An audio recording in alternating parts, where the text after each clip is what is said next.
और urban crowd को इस तरीके से रोड शोज या सभाओं में अट्रैक्ट करना बहुत मुश्किल होता है। बिल्कुल हम देखते हैं कि रूरल क्राउड कई जगहों पर आ जाता है जहां रैलियां होती हैं, जहां रोड शोज होते हैं, लेकिन अर्बन क्राउड को अट्रैक्ट करना, और वो भी यहाँ पर हम जानते हैं अहमदाबाद भारतीय जनता पार्टी का स्ट्रॉन्ग होल्ड रहा है, लेकिन फिर भी इस क्राउड को फॉर ग्रांटेड नहीं लेते हुए हर एक कॉन्स्टिट्यूएंसी से सीधा एक तरीके से कनेक्ट साध रहे हैं। इन कॉन्स्टिट्यूएंसीज में वो कॉन्स्टिट्यूएंसी भी है, मणिनगर कॉन्स्टिट्यूएंसी भी है जहां से प्रधानमंत्री नरेंद्र मोदी जीता करते थे, वो कॉन्स्टिट्यूएंसीज भी आती हैं। घाटलोडिया जहां से भूपेंद्र पटेल जीते हैं, उनसे पहले वहां से आनंदीबेन पटेल जीती थी, नरोडा है, कई अहम ऐसे कॉन्स्टिट्यूएंसीज हैं जहां पर अलग अलग अगर हम देखें कहीं पे पाटीदार का जो एक तरीके से कहते हैं उन निर्णायक वोट उनके होते हैं, कहीं पर जो है उत्तर भारतीय समाज है वहां पर बहुत ज्यादा अभी जो इलाके से प्रधानमंत्री नरेंद्र मोदी गुजर रहे हैं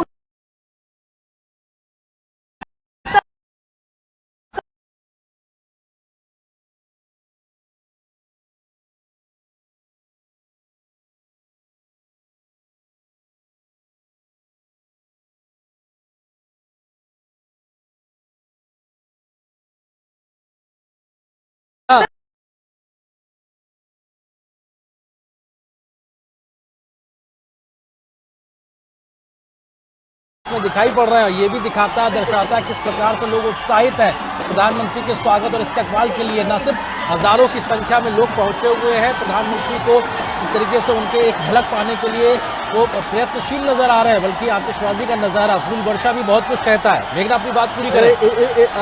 आरेंद्र, एक बात में आप इस तरह से प्रधानमंत्री को लोगों के बीच जाते हुए और प्रधानमंत्री के लिए इतनी बड़ी तादाद में लोगों को आते हुए, सड़कों पर आते हुए, ये नज़ारा अपने आप में ये जो है एक अलग ही कहानी है। और आप इस वक्त देखिएगा कितनी भीड़ आपको जो है, देखिए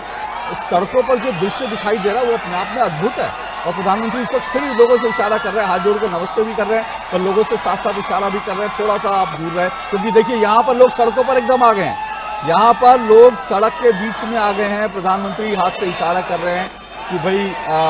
थोड़ा सा रास्ता दें, क्योंकि लोग उत्साह से भरे हुए हैं और लोग जो है एक झलक पाने के लिए जो है उनकी प्रधानमंत्री की वो सड़क के बीच आ जाते हैं। प्रधानमंत्री इशारा करते हैं, हाथ से कहते हैं सुरक्षा ही वजह है, लेकिन प्रोटोकॉल कहीं नहीं दिखाई पड़ रहा। प्रधानमंत्री जो देश का प्रमुख एक तरीके से व्यक्ति है, जो राजकीय तो बैठे हुए हैं, लेकिन उसके बाद भी आम जनता से जुड़ा हो, साफ तौर पर दिखाई पड़ रहा है। ये किसी ने शायद माला या कोई कपड़ा था वो प्रधानमंत्री को देना चाहा, प्रधानमंत्री ने हाथ से कहा दे दीजिए, और उन्होंने उछाला और प्रधानमंत्री ने वो जो कपड़ा या माला जो भी था, मैं उसको ठीक से अभी देख नहीं पाया, वो उन्होंने प्रधानमंत्री ने हाथ में ले ली और अपनी गाड़ी में रख दी, लोगों का प्यार स्वीकार करते हैं। बिल्कुल, और लगातार ये तस्वीरें हम देख रहे हैं। करीब 5 बजे के आसपास ये मेगा रोड शो की शुरुआत हुई थी और लगभग 1.5 घंटे का वक्त होने जा रहा, और लगातार हजारों की संख्या में अहमदाबाद की सड़कों पर दोनों ओर उमड़े हुए लोगों का हुजूम हमको देखने को मिल रहा है। लोग एक झलक पाने के लिए उत्सुक नजर आ रहे हैं, कैमरे में यानी अपने फोन में कैद कर लेना चाहते हैं अपने प्रधानमंत्री की एक झलक को। युवा हैं, महिलाएं हैं, बच्चे हैं, हर एक में उत्साह देखने को मिल रहा है। हमारी सहयोगी मेघना हमारे साथ जुड़ी थी, तो उन्होंने बहुत अच्छी बात कही कि शहरों में आज एक वर्किंग डे होने के बावजूद भी इतनी बड़ी संख्या में लोग कामकाज के बीच में प्रधानमंत्री की एक झलक पाने के लिए आए हैं। ये अपने आप में दिखाता है कि प्रधानमंत्री उनके लिए कितना महत्व रखते हैं, या उनके प्रति उनका प्यार, आदर और सम्मान और स्नेह कितना ज्यादा महत्व रखता है। शायद इसीलिए इतनी बड़ी संख्या में लोग पहुंचे हुए। मेघना, क्योंकि आप लगातार रिपोर्टिंग भी करती रही हैं और किस तरीके से लोगों के जीवन में बदलाव आया, हम लोग जिक्र कर रहे थे, अशोक जी ने इस बात का जिक्र शुरुआत में किया था आपके जुड़ने से पहले कि अहमदाबाद जैसे शहर में एक वक्त था जब महिलाएं या सुरक्षित नहीं महसूस करती थी, लेकिन आज वो वक्त है कि आप 24 घंटे किसी भी वक्त रात बिरात आप निकल सकते हैं, खुद को सुरक्षित महसूस करते हैं। ये जो बदलाव है ये भी महिलाओं को सशक्त करने का ये अपने आप एक नई प्रकार की परिपाटी को लेकर आया है, क्योंकि आप वहां से बिलोंग करती हैं, आप लगातार रिपोर्ट कर रही हैं। इस बदलाव को खासकर युवा महिलाओं में या महिलाओं में कैसे आपने महसूस किया? देखिए अरिंद्र, अगर जिस तरीके से हम बात कर रहे हैं कि अभी जो लोग वहाँ पर मौजूद हैं, सबसे पहले अगर हम देखिए ये उनमें से अगर मैं आपसे कहूँ तो 70% ऐसे लोग होंगे जिन्होंने प्रधानमंत्री को कई बार पहले देखा है, रूबरू देखा है, मंच पर देखा है, रोड शोज में देखा है, या ऐसे देखा है। फिर भी ये दीवानगी जो है वो उसका जो स्तर है, उसका जो लेवल है, वो जो क्रेज है वो कम नहीं होता है। जहां बात आती है महिलाओं की सुरक्षा की, एक समय था अहमदाबाद में खासकर कई ऐसे इलाके, और अगर हम देखते थे कि नदी के अगर उस पार जाना हो तो कई बार लोगों को फोन करके पूछना पड़ता था कि क्या आज सेफ है आना, क्या सुरक्षित है, बार बार कर्फ्यू लगता था। ओके, और इस वक्त जो बड़ी खबर आपने पीछे देखा होगा, एक एम्बुलेंस जो है वो लगातार इस सड़क पर थी, तो प्रधानमंत्री नरेंद्र मोदी के काफिले ने, उनके रोड शो ने एम्बुलेंस को जाने का रास्ता दिया। ये ऐसा पिछले दिनों कई बार देखा गया। प्रधानमंत्री हमेशा इस बात को लेकर सजग रहते हैं, सचेत रहते हैं कि उनकी यात्राओं से, उनके प्रोटोकॉल से, उनकी सुरक्षा के जो पूरे इंतजाम है उसको लेकर किसी भी मरीज को तकलीफ ना हो। और ये एक एम्बुलेंस थी और उस एम्बुलेंस को पीछे थी इस काफिले के, और वो आगे जाने की कोशिश कर रही थी। प्रधानमंत्री ने बाकायदा अपनी गाड़ी को साइड में करवाकर उस एम्बुलेंस को आगे जाने का रास्ता दिया, ताकि किसी मरीज को, किसी भी जरूरतमंद व्यक्ति को उनकी इस रोड शो से कोई तकलीफ ना हो। अशोक जी, जिस बात का जिक्र अभी तस्वीरों में हमने देखा, ये पहले भी आपने कहा कि पहले भी कई बार हुआ, हमने देखा तस्वीरों में कि ऐसे प्रधानमंत्री ने अपने काफिले को रोका और मौका दिया है एम्बुलेंस को जाने का भी। जो रोड शो हम लगातार देख रहे हैं, हमने कई जगह सड़कों पे देखा कि एक तरफ से प्रधानमंत्री का काफिला आ रहा है तो दूसरी ओर सामान्य ट्रैफिक भी दिखाई पड़ रहा है। तो ये भी दिखाता है किस प्रकार से व्यवस्थाएं की गई हैं कि जो सामान्य जनजीवन है उसमें व्यवधान कम से कम किए बिना, सुरक्षा का भी ध्यान रखे बिना और किसी की तकलीफ को कम से कम किए बिना इस पूरे चीज़ों को आगे जोड़ा जाए। हमारी सहयोगी मेघना लगातार हमारे साथ बनी। मेघना, अपनी बात को आप पूरा करें। जी देखिए, अभी हमने जैसे देखा, हमने कुछ समय पहले भी प्रधानमंत्री की रैली के दौरान देखा था कि इस तरीके से एम्बुलेंस आई थी, वहां पर प्रधानमंत्री ने अपना काफिला रोकवाया और एम्बुलेंस को जाने का रास्ता दिया। तो ये वीआईपी कल्चर को खत्म करने की जो पहल प्रधानमंत्री नरेंद्र मोदी ने की, उसको वो हमेशा से लीडिंग बाय एग्जाम्पल कह सकते हैं कि हर जगह पे वो इस बात का परिचय देते हैं कि किस तरीके से आम जनता को कोई तकलीफ ना हो। उसके अलावा अगर हम देखें, यहाँ पर देखिए जितनी भीड़ जमा है, अगर आप देख सकते हैं इनमें ये जो लोग यहाँ पर खड़े हैं, कई लोग बीआरटीएस लेन में खड़े हैं, कई लोग सड़क के एक पार खड़े हैं और साथ साथ दौड़े जा रहे हैं, प्रधानमंत्री काफिले के साथ दौड़े जा रहे हैं, आतिशबाजी, ढोल नगाड़े। और इस तरीके का देखें तो अहमदाबाद में सेलिब्रेशन का माहौल पूरी तरीके से 3-3:30 बजे से ही नजर आ रहा था। जब लोग, क्योंकि लोगों को पता था कि आने वाले हैं, इस चक्कर में कई लोगों ने अपनी गाड़ियां दूर दूर पार्क कर दी थी और पैदल चल के रूट पे वो आ चुके थे, क्योंकि वहां पर बैरिकेडिंग की गई थी। तो इस तरीके से लोगों ने आइडेंटिफाई कर लिया कि इस जगह से प्रधानमंत्री का काफिला गुजरने वाला है, वहां पर आकर लोग खड़े हो गए। जहां तक हम चर्चा कर रहे थे आरेंद्र, महिला सुरक्षा की, और केवल महिलाओं की सुरक्षा की बात नहीं आरेंद्र, ऐसे भी अगर हम देखें तो एक समय था गुजरात में, खासकर अहमदाबाद में, जब जो सांप्रदायिक दंगे हैं वो काफी ज्यादा हुआ करते थे। और आज हमारी पीढ़ी ने, अगर हम देखें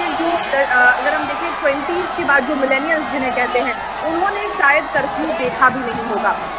जिस तरीके के कर्फ्यू लगा करते थे अहमदाबाद में, लगातार लगता था, कई दिनों तक कई बार कर्फ्यू लगा रहता था,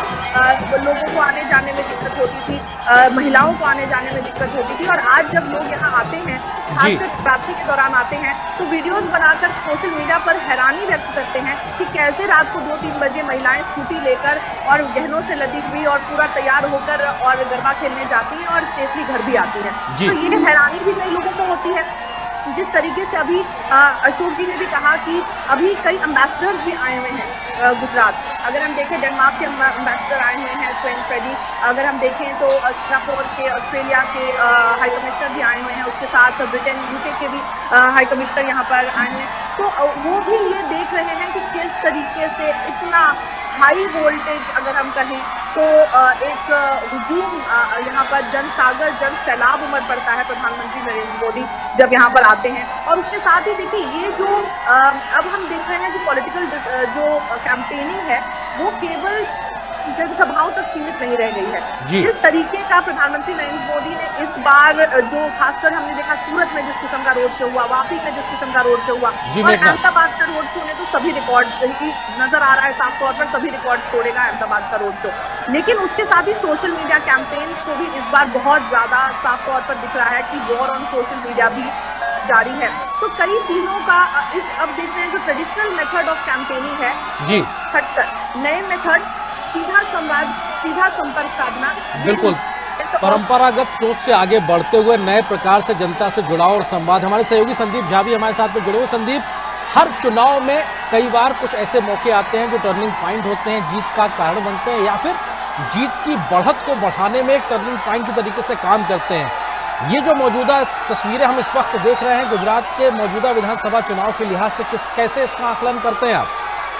निश्चित तौर पर जिस तरह से प्रधानमंत्री का रोड शो चल रहा है और उसमें जिस तरह का जनज्वार उमड़ा पड़ा है, आप कई बार हम लाइव तस्वीरों में देख पा रहे हैं कि जिस तरह से ऐसा लगता है जैसे कि समुद्री लहर, इंसान का एक लहर उठ रहा है और लोग अपने चहेते नेता को छू लेने भर की कोशिश में है, सेल्फी बना लेने की कोशिश में है, इशारा कर रहे हैं नरेंद्र मोदी की तरफ कि नरेंद्र मोदी एक बार उनकी तरफ देख लें। तो ये जो एक कनेक्ट है नरेंद्र मोदी का, और उस कनेक्ट को जिस तरह से नरेंद्र मोदी अपने विपक्ष के लिए, भले ये राजनीतिक हार जीत का मसला हो, लेकिन नरेंद्र मोदी के लिए ये अपना जो उनका संपर्क है लोगों के साथ, जो उनका लगातार वर्षों में चाहे वो मुख्यमंत्री रहते बना या उसके पूर्व जब वो एक कार्यकर्ता की हैसियत से लोगों के बीच जाते थे, उसका भी आप देखेंगे कि लोग पर्सनली उस चीज को लगातार बताते हैं, याद करते हैं, और प्रधानमंत्री खुद भी उन वाकयात का अपने कई जनसभाओं में जिक्र करते हैं। तो निश्चित तौर पर ये गुजरात चुनाव को लेकर के ये एक तरह से मास्टर स्ट्रोक हो सकता है। ये शायद विपक्ष इसकी कल्पना भी नहीं कर सकता था, जो रणनीति प्रधानमंत्री अभी फिलहाल उसको अमली जामा पहनाते हुए दिख रहा है। और इम्पॉर्टेंट बात यही है, हम लगातार बात जो कर रहे हैं, जिसका जिक्र मैंने पहले भी किया संदीप और आरेंद्र, कि ये इस पूरी जो रोड शो की योजना है वो कल देर शाम जो है बनी है। ऐसा नहीं है कि इसको इतने बड़ी यात्रा को सिर्फ 12 घंटे में उसकी योजना बनाना, उसको अमली जामा पहनाना और इतनी सफलता के साथ, तो वो ये दिखाता है कि बीजेपी कितनी कॉन्फिडेंट थी, क्योंकि इतनी बड़ी यात्रा को आप अंजाम देंगे और अगर लोग नहीं जुटेंगे, अगर लोगों का समूह नहीं दिखेगा, तो उस यात्रा को तुरंत जो है फ्लॉप शो कहकर जो है विपक्ष को मौका मिल जाएगा पलटवार करने का। लेकिन 12 घंटे की में इसकी पूरी योजना बनती, क्योंकि बीजेपी को ये कॉन्फिडेंस था और प्रधानमंत्री नरेंद्र मोदी का जो पूरी लोकप्रियता गुजरात में जिस तरह से, देश भर में है, दुनिया में, लेकिन गुजरात में जिस तरह का उनका जो जलवा कह सकते हैं वो है, उसको लोग लेकर ये था कि इस तरह का रिजल्ट आएगा। और जो हम देख रहे हैं वो उसी तरह का रिजल्ट है, बल्कि मैं उससे कहूँगा उससे कहीं कहीं जगह पर तो जो भीड़ है वो देख करके अद्भुत और एक ऐसा नज़ारा जो एक ऐतिहासिक जो तस्वीर का नज़ारा होता है, एक ऐतिहासिक चित्र होता है, वो उस तरह के दृश्य दिख रहे हैं, इस तरह के वहाँ पर लोगों का हुजूम, लोगों का उत्साह दिख रहा है। बिल्कुल अद्भुत, अविश्वसनीय, अकल्पनीय एक तरीके से तस्वीरों जिसके बारे में जिक्र किया जाता है, जो कि क्या आपसे समझना चाहेंगे, क्योंकि जब इतनी बड़ी संख्या में लोग उत्साह के साथ में अपने जननेता के प्रति एक आवाज़ लगाते हैं, तो ये जो ऊर्जा, आवाज़ का जो संचार है, ये कैसे कनेक्ट करता है लोगों को, ये कैसे जोड़ता है, क्योंकि ये एक भावनात्मक रिश्ता है, इसको समझने की भी ज़रूरत है। बिल्कुल आप सही कह रहे हैं, भावनात्मक रिश्ता है। और आरेंद्र, एक बात और, मैं प्रधानमंत्री नरेंद्र मोदी के बारे में हम सब जानते हैं, वो बड़ा अपना जो उनकी दिनचर्या है वो उसको बड़ा एक स्ट्रिक्ट दिनचर्या है, जिसमें वो सुबह उठ के योग करना, तो वो कहते हैं कि मैं जिस तरह की दिनचर्या का पालन करता हूँ उससे मुझे ताकत मिलती है, ऊर्जा मिलती है। और किसी भी नेता के लिए, जो जनप्रिय नेता होता है, जनता का जो कनेक्ट है वो उसकी ऊर्जा का सबसे बड़ा कारण होता है। मुझे याद है 2014 के अंदर जब प्रधानमंत्री नरेंद्र मोदी पहली बार अमेरिका दौरे पर गए थे और मेडिसन स्क्वायर गार्डन में उनकी जनसभा थी, उस वक्त नवरात्र के पर्व चल रहे थे और आप जानते हैं नवरात्र में प्रधानमंत्री नरेंद्र मोदी सिर्फ नींबू पानी पर रहते हैं। तो दिन भर के कार्यक्रम थे उनके, लगातार एक के बाद एक प्रधानमंत्री नरेंद्र मोदी के कार्यक्रम थे अमेरिका में, कई कार्यक्रम, और उसके बाद दोपहर को, इससे पहले कि मैं आपको ये बताऊं, एक बार आपको फिर वो दिखाते हैं कि किस तरह से जो प्रधानमंत्री नरेंद्र मोदी का जो काफिला जो लगातार चल रहा था, और किस तरह से देखिए एम्बुलेंस जो है पीछे थी और सुरक्षाकर्मी जो है वो तुरंत उन्होंने गाड़ी को साइड में किया और ये एम्बुलेंस को जाने का रास्ता दिया गया। ये आप दृश्य देखिए, ये इम्पोर्टेंट दृश्य है और ऐसा हमने पिछले कई दिनों में देखा है। प्रधानमंत्री अपनी उनके स्पष्ट निर्देश है कि उनकी इस यात्रा के कारण किसी भी ऐसे इमरजेंसी के जिसकी ज़रूरत हो उसको कोई तकलीफ नहीं होनी चाहिए, संवेदनशीलता का भी परिचय है। बिल्कुल। तो ये आपने देखा किस तरह से एक एम्बुलेंस को रास्ता दिया और छतों पर हुजूम देखिए, एक एक छत पर आप हुजूम देखिए, फिर देखिए कैसे ये जो है गाड़ी को साइड किया गया, जो प्रधानमंत्री की कार थी, और उसके बाद उस एम्बुलेंस को अलग से रास्ता दिया गया, उसको रास्ता देकर आगे जाने के लिए उसको क्लियर कर दिया गया। और जब तक वो एम्बुलेंस नहीं गई, प्रधानमंत्री का काफिला जो है रुका। साइड में आपने देखा सड़क के एक तरफ प्रधानमंत्री का काफिला रुक गया, उस एम्बुलेंस को जाने दिया, उसके बाद पीएम का काफिला रुका। आमतौर पर ये वीआईपी कल्चर पिछले कुछ समय में हो गया था। आपने कई बॉलीवुड की फिल्मों में देखा होगा ये दृश्य कि कोई वीआईपी आ रहा है और उसके बाद उस वीआईपी के लिए जो एम्बुलेंस जो है उसको रोक दिया जाता है और लोगों को तकलीफ होती है। आपने कई फिल्मों में भी देखा होगा। फिल्मों ने ये दृश्य जो है दरअसल असल जिंदगी से उठाए हैं। अगर आप देखेंगे तो ऐसा कई बार खबरों में भी देखा। लेकिन प्रधानमंत्री नरेंद्र मोदी इस बात को लेकर बहुत संवेदनशील हैं कि उनकी किसी भी इस यात्रा के कारण किसी को तकलीफ नहीं होनी चाहिए। तो मैं मेडिसिन स्क्वायर गार्डन की जो ऑरेंज आपने जिक्र किया था, जो ऊर्जा की जो बात की थी, तो एक तो उनकी दिनचर्या, उनका किस तरह से वो होता है वो है। दूसरा, लोगों के साथ मिलने में, लोगों के साथ कनेक्ट करने में उनको एक अलग ऊर्जा का अनुभव होता है और ये उनको ताकत देता है। तो मेडिसिन स्क्वायर गार्डन में हम लोग जब थे तो हम सब कह रहे थे कि पीएम का सुबह से लगातार कार्यक्रम चल रहा है और वो नींबू पानी पर, सिर्फ नींबू पानी पर हैं। तो क्या वो दरअसल जो है वो इतनी ऊर्जा के साथ लोगों से बात कर पाएंगे? जब प्रधानमंत्री ने स्टेडियम में प्रवेश किया तो वो थोड़ा सा लग रहा था ऐसा उनकी बॉडी लैंग्वेज से कि हाँ वो थोड़ा सा जो है क्योंकि नींबू पानी पर है तो शायद शारीरिक शक्ति का कुछ कमी का महसूस कर रहे होंगे। लेकिन द मोमेंट वो स्टेडियम के अंदर आए और लोगों ने मोदी मोदी के नारे लगाने शुरू किए, प्रधानमंत्री में जैसे ऊर्जा का संचार हो गया। और उसके बाद उन्होंने जिस तरह से, जिस ऊर्जा के साथ सिर्फ नींबू पानी के ऊपर एक व्यक्ति हो और जिस ऊर्जा के साथ उन्होंने वहां पर लोगों से कनेक्ट किया, वो अपना भाषण दिया, वो यादगार है। आप जाइए उसको YouTube पर आज भी देखिए, आपको महसूस होगा कि कितनी ऊर्जा के साथ और किस तरह से प्रधानमंत्री ने कनेक्ट किया था। आज भी जो है लोगों का ये हुजूम जो है, लोगों, प्रधानमंत्री हम हमेशा जनसेवा की बात करते हैं,